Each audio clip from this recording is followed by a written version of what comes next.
next 3D command is yung, hindi pa ito yung paggawa ng 3D, pero this one is necessary.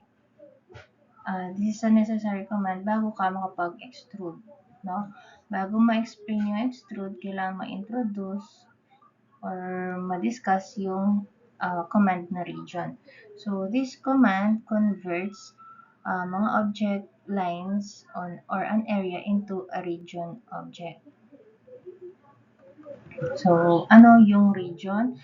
Ibig sabihin, yung isang area bounded ng different lines or curves, maging isang buo siya bago mo siya ma-extrude or ma-press pull. Kasi that makes sure na solid yung 3D mo kapag in-extrude mo siya or na-press pull.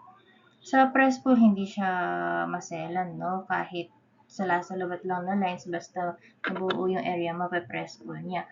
Pero kapag extrude kasi, kailangan isang buo yung area, hindi pwede yung broken lines. Kailangan gawin mo muna siyang region para ma-extrude niya. So, for example, this rectangle.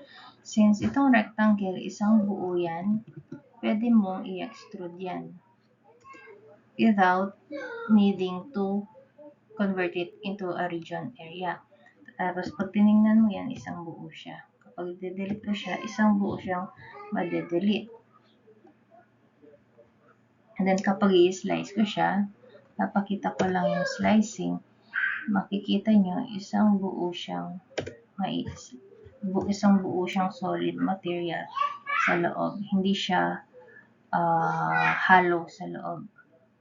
So, ganun ang mangyayari kapag nag-extrude ka ng isang buong area. And then, makikita nyo, nawala na yung dinrawing ko na 2D guideline, yung rectangle. Nawala din siya. Naging part na siya nung 3D solid, nung ma-extrude siya. Pero kapag kay press pull, hindi yan mawawala. Yun din isa pang kaibahan ng press pull at extrude.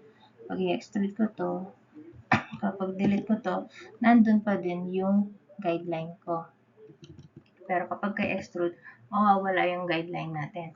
So, ano yung mga cases na kailangan mo i-region yung isang area? Kunwari ito, broken line. Ma-extrude mo pa yan? Hindi. Kasi hindi buo yung area mo. Broken lines siya. Unlike dun sa rectangle, kapag sinelect mo yung rectangle, selected yung buong bounded or perimeter niya. Pag ito, hindi. Isang line lang. So, broken yung area, hindi siya isang buo. So, this time, kahit ano mo siya, hindi siya buo kasi hollow yung loob niya. Yun ang difference niya. Kapag hindi naka-region ang object mo or yung cross-section mo.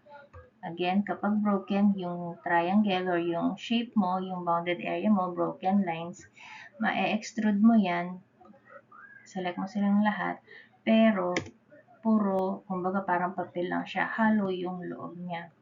Para maging isang solid material siya, kumbaga yung meron siyang laman sa loob, kailangan mo siyang i-convert into a region.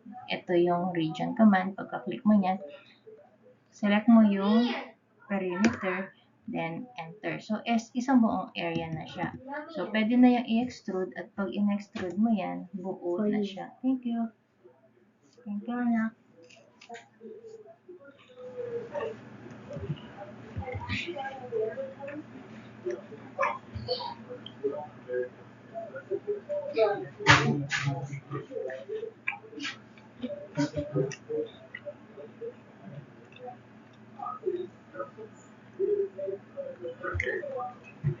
So, buo na yung area mo.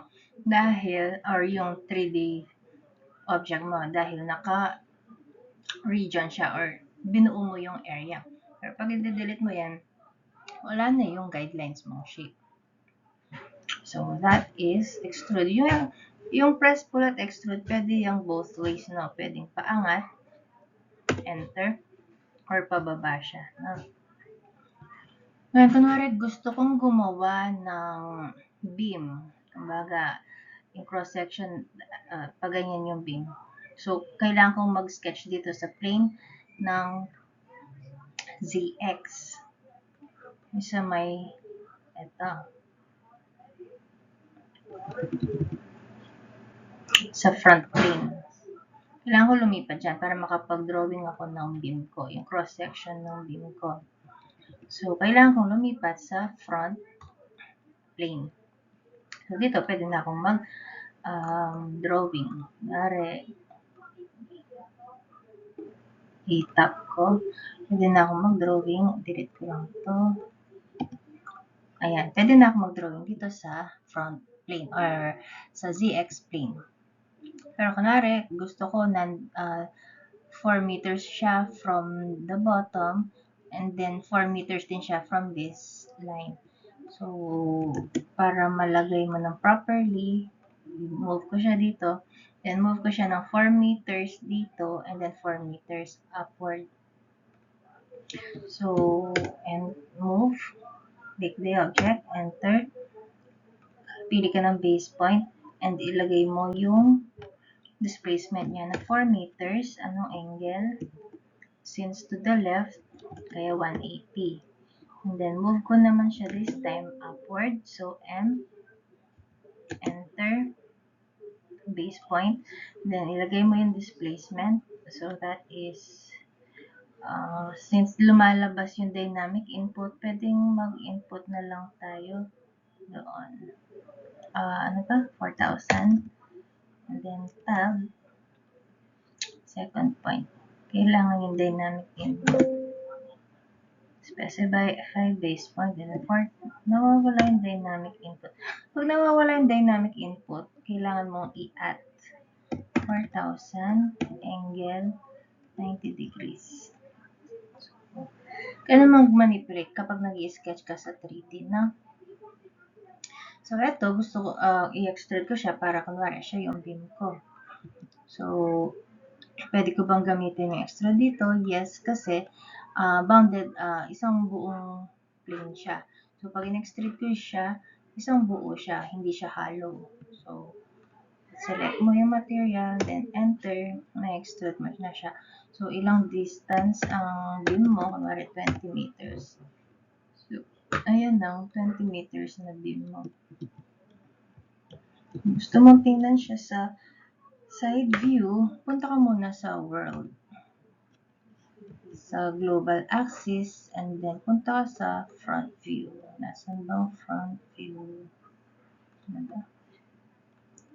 Ito ang front view niya. So, kung gusto mong side view, ayan siya.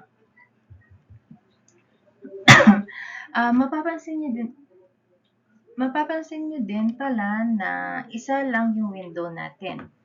Okay lang kapag isang window kung nagto-2D ka eh. Pero since nagto-3D ka, para makita mo at the same time, kunwari minamanipulate mo yung 3D drawing mo, isang view lang yung makikita mo sa kanya. Kung gusto mo makita yung at the same time, yung nangyayari sa kanya sa front view, sa side view, top view, pwede kang gumawa or maglagay ng iba pang screen. So, by using yung command na view ports, this one. So, dito makapili ka how many screens or parang window you want. Pwedeng dalawa na naka-vertical, dalawa na naka-horizontal, tatlo kung saan yung dalawa nasa right, yung malaki nasa right, tatlo pero yung malaki nasa left, or ganyan. Pwedeng 4, ganyan, or ganyan, or ganyan. So, gusto ko eto, yan ang usual na ginagamit ko. So, okay. So, may tatlo ka na. So, i-adjust ko to kasi ang gusto ko mas malaki. Punta ka dito sa malaking sa right side and i-move mo para siya yung mas malaki. Since dito ka talaga nagti-3D model.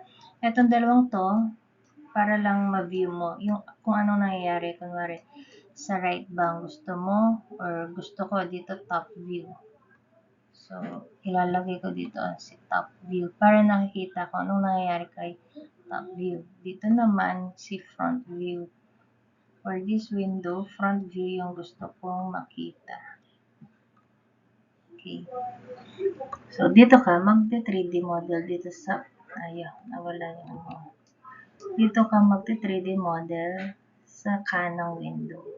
So, nakikita mo kung anong nangyayari sa model mo. Nasaan ka man. Kunwari, mag-create ako ng circle dito. Ay, nasa world pala ako. Kaya, nakapag-drawing ako doon sa XY plane. Dito pala ang view ko. Kasi nasa world tayo, no? So, yan. Kunwari. Tapos, i-extrude ko. Ma-extrude ko yan kasi nga buo yung object natin. Enter. Then, iaangat ko. So, at the same time, yung ginagawa kong modeling dito, nakikita ko dito, at saka dito sa top view, and sa front view. Okay, so that's viewports, yun ang extrude, and yun ang region. So, tatlong topics dito ang covered, no? Okay.